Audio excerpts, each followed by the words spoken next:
Hey everybody, HomeSliceHenry here, and in today's video we're taking a look at some of the most insane battles so far this season in the Pokemon Go Championship Series. Every year, trainers can compete at regional and international championships for the chance to compete at the World Championships in August. This year, the competition has been stronger than ever, with some absolutely unbelievable battles by some of the best battlers in the world.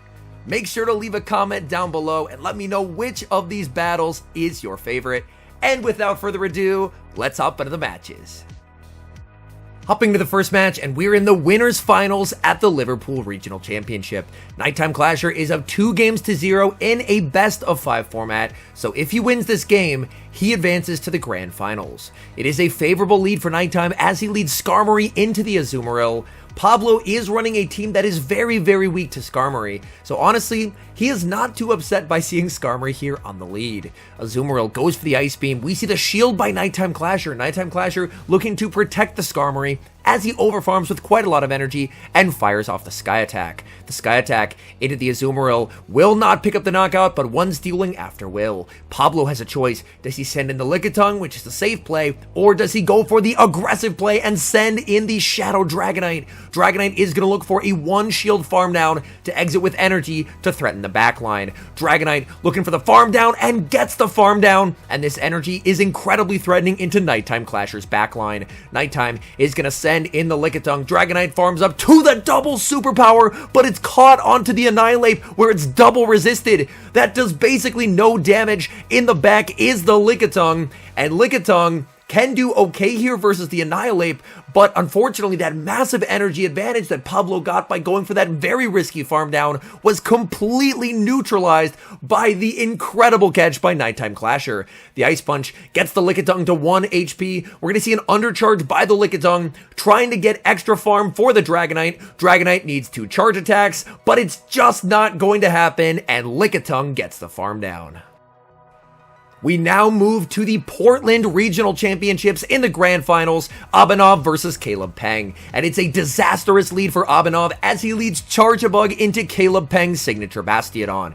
The Whiscash save switch is going to be met with a Shadow Poliwrath. Poliwrath fires off the Scald, winning charge attack priority over the Whiscash. The Scald connects, the Whiscash is able to hang on, but the attack debuff comes through, which means this Mud Bomb is way less threatening now for the Poliwrath. Poliwrath exits this matchup with quite a lot of energy. Abanov going to send in the Charjabug.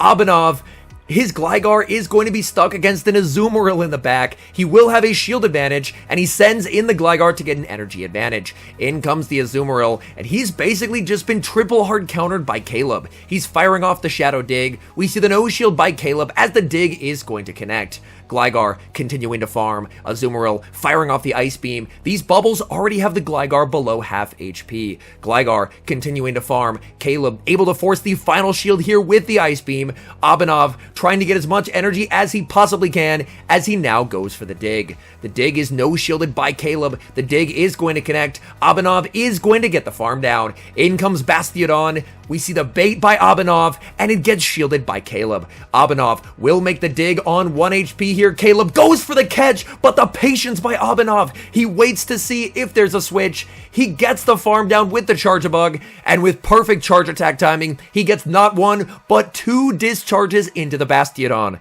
The question remains, does this Dig now KO? Did he play his way out of getting triple hard countered? It's double super effective, it's Shadow, and it picks up the knockout. We now move to the Liverpool Regional Championships, where we see Lurgan Rocket versus Andres. Lurgan Rocket picks up a very positive lead as he leads Icy Wind Abomasnow into Lickitung. Icy Wind Abomasnow wins all even shields versus Lickitung, just going straight for the Icy Wind. Andres farming up energy here, firing off the Body Slam. We see Lurgan committing an early shield, so he wants to preserve HP on the Abomasnow, potentially reading the Gligar in the back. Andres not going to be shielding up the Lickitung here. It is charge attack priority, and Lurgan, now that he got the double debuff, is going to no-shield the Body Slam. Aggressive switch into the Vigoroth. He is going to stay in with the Abomasnow, bank an Icy Wind for later, and now send in the Cresselia. But Vigoroth up energy, one of the most deadly Pokemon, and Vigoroth, especially with a shield advantage here as well, can potentially make this Cresselia pay. Body slam after body slam connecting into the Cresselia. Cresselia is going to go for the Grass Knot bait, but even a Future Sight would not knock out, so we see the immediate no shield by Andres. Lurgan, understanding he is able to withstand the body slam, is going to no shield. Lurgan looking to farm up. Andres looking to switch, but unfortunately the switch timer just not yet up yet. The Grass Knot will connect. It does not knock out, and we see a simultaneous switch, Lickitung into the Registeel. This is a very awkward health range remaining on the Lickitung, as unfortunately it's very difficult to lock on down from here, so Lurgan is forced to go for an undercharged Focus Blast. But unfortunately that is still going to be enough to pick up the knockout, and in the back there's a shield advantage Shadow Gligar, and this is looking extremely difficult. Firing off the Zap Cannon, that will connect into the Gligar, and it does not get the debuff either. And this is looking almost unwinnable for Lurgan. The dig connects, nearly picking up the knockout, going for the Aerial Ace. And if Lurgan wants this charge attack, he's going to have to shield. He shields. He anticipates the snipe by the Vigoroth. He makes it to a charge attack. Andres commits the shield, but Lurgan has energy stored everywhere. Can the Gligar make it to a move before the Registeel? It cannot. He has an Icy Wind stored. She can't shield. The Registeel picks up the knockout, and Lurgan wins a game that looked completely unwinnable. We now move to the San Antonio Regional Championships, and we are in the Grand Finals. Dunebug leading Skeledirge into the Shadow Gligar. Arrow builds up to the dig, goes for the bait, and Dunebug calls the bait. A Shadow Dig would have absolutely destroyed his Skeledirge, but an amazing bait call allows him to generate an advantage in this lead matchup. Arrow can now consistently fire off Aerial Aces. Dunebug is going to return fire here with the Disarming Voice, and we do see the shield from Arrow. Arrow protecting the Gligar. We're now going to see a save switch into the Whiscash, saving that Skeledirge for later in the game. Gligar goes for the dig. That does big damage to the Whiscash. We now see a switch into the Poliwrath, so that way the Gligar is safe from a potential Scald, and we do see that the Whiscash is forced to go for the Mud Bombs. Mud Bomb after Mud Bomb connecting into the Poliwrath, getting the Poliwrath low. Poliwrath is going to look to overfarm as much as possible and play to charge attack priority. Perfect counting there by Arrow, as Icy Wind will pick up the knockout.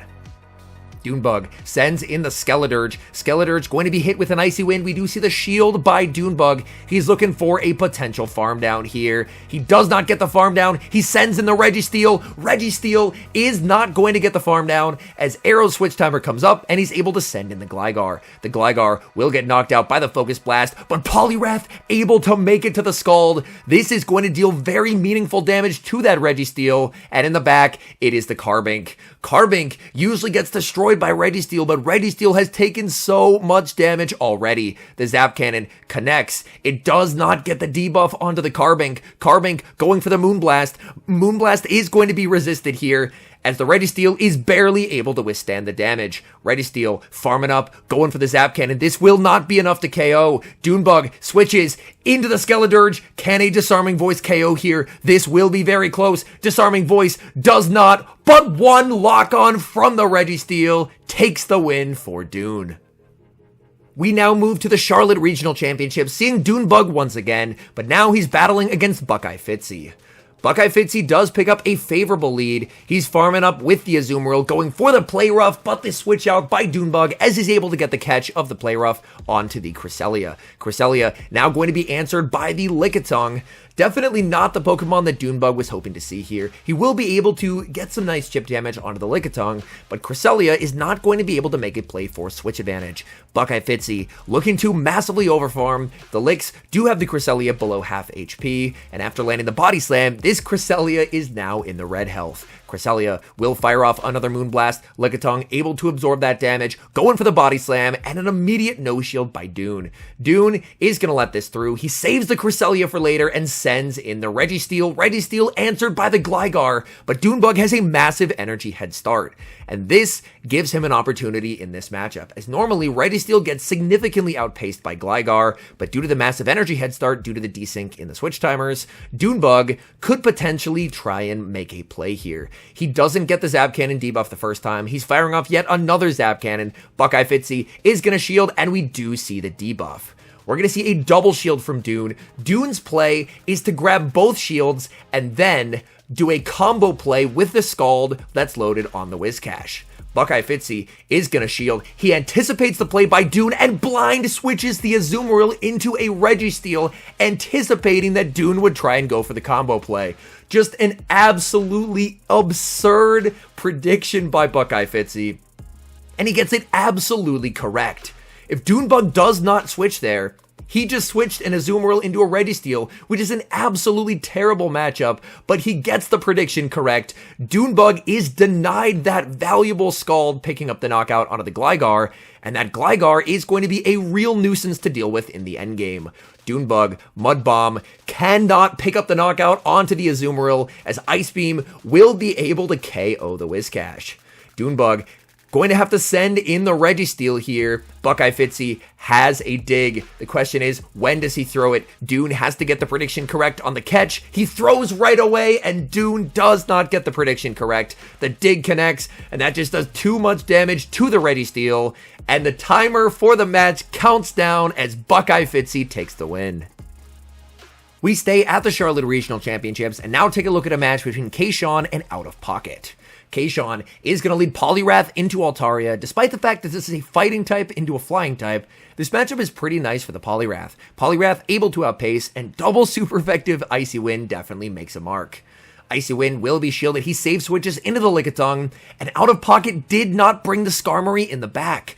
Therefore, this Lickitung is extremely safe. Out of Pocket forced to stay in here and go for a debuffed Moonblast to try and get chip damage onto the Lickitung, as both Dugong and Charjabug also lose to Lickitung. Lickitung firing off the Body Slam. This will not be able to pick up the knockout, but Out of Pocket did get valuable chip damage. He's going to bank energy and send in the Charjabug. The switch clocks are very misaligned. Kayshawn firing off the Body Slam. Body Slam will be no shielded. Out of Pocket is going to look to farm up to the back-to-back X Scissors, and Kayshawn is going to no shield.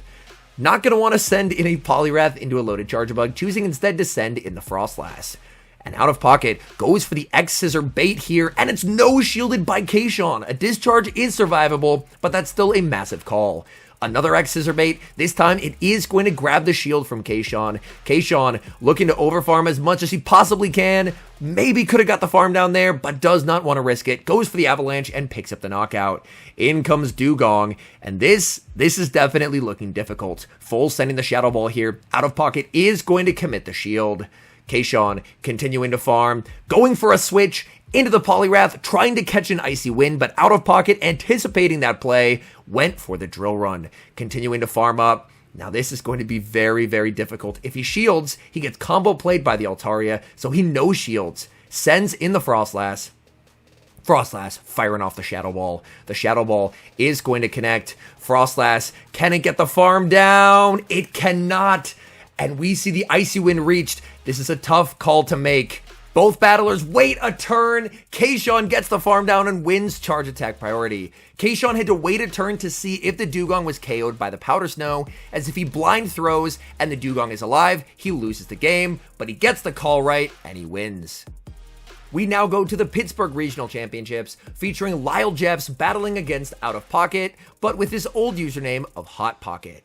This is a very good matchup for Out of Pocket, as Out of Pocket with Superior has a dominatingly good neutral matchup versus the Lickitung. Frenzy Plant is reached when the Body Slam is reached, but Out of Pocket chooses actually to commit a shield and overfarm. He can build up to the back-to-back Frenzy Plants here, and if Lyle wants to shield, he's going to have to double shield as he will get outpaced, so he is just going to let that through. He now sends in Umbreon. Out of Pocket with the Charizard in the back. Definitely happy to keep the Charizard away from that Umbreon, as Umbreon, just due to its bulk, is very, very difficult for it to deal with. We actually see a saving of the Superior and a catch of the Foul Play onto the Diggersby. Diggersby is running Scorching Sands and Hyper Beam. The Foul Play is fired off by the Umbreon, and Foul Play just does absolutely nothing to the Diggersby. Diggersby going for the Scorching Sands. Lyle is going to no shield. The Scorching Sands is going to connect, and it does get the attack drop. That makes this matchup even more difficult for the Umbreon, as the damage, oh my goodness, it just does absolutely nothing. Out of Pocket is going to go for the Scorching Sands. Lyle is going to no shield, letting this go, leaving it all up to Gligar.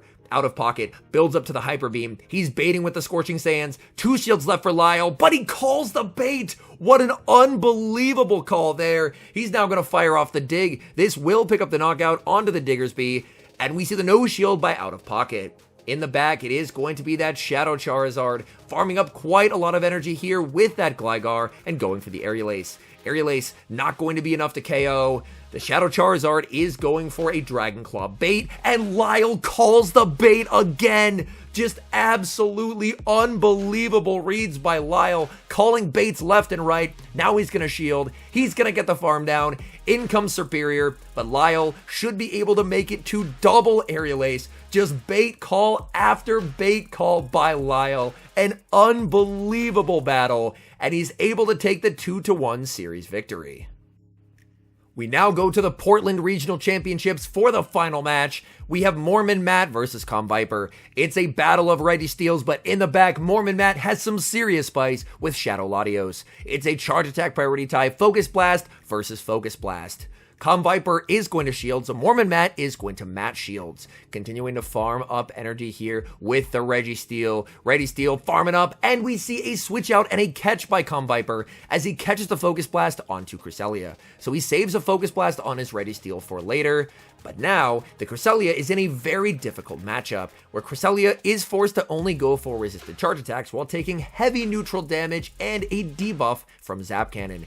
This Future Sight is not going to be doing much of any damage onto that Registeel. Registeel easily able to absorb the damage. Registeel is going to no-shield the Future Sight, and then he's going for a bold play. He banks the Focus Blast, sends in the Shadow Latios. Shadow Latios unable to get the farm down as the Grass Knot is reached. The Grass Knot not going to do a lot of damage. In comes Lickitung, and Calm Viper now has a choice. Registeel has a Focus Blast. Does he shield the Focus Blast or the Luster Purge? He lets it go. Luster Purge picks up the one-hit KO. Back in comes the Registeel. Registeel gets the farm down, but Mormon Matt should just be in a dominant position in this game. He can send in the Lickitung to force the Registeel to fire off energy. He still has a Focus Blast loaded on his Registeel, so as long as he just waits for Calm Viper to fire off his energy, Mormon Matt has the game won. The Zap Cannon connects, and since Calm Viper throws his energy, Mormon Matt can now switch in his own Registeel, and Calm Viper can never make up the energy difference,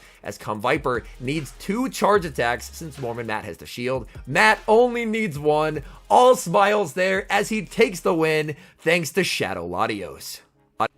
The battles showcased in today's video showcase what can happen when Pokemon Go PvP is played at the highest level and played by some of the best battlers in the world. Be sure to let me know down in the comments what is your favorite battle that you saw, because there were some absolutely incredible battles to be seen. Anyways, thank you guys so much for watching. If you're enjoying the content, make sure to leave a like and subscribe to the channel if you haven't. And a special thank you as always to our members here on YouTube. The support guys provide is sincerely appreciated. So thank you guys oh so very much. And until next time, I've been HomeSliceHenry.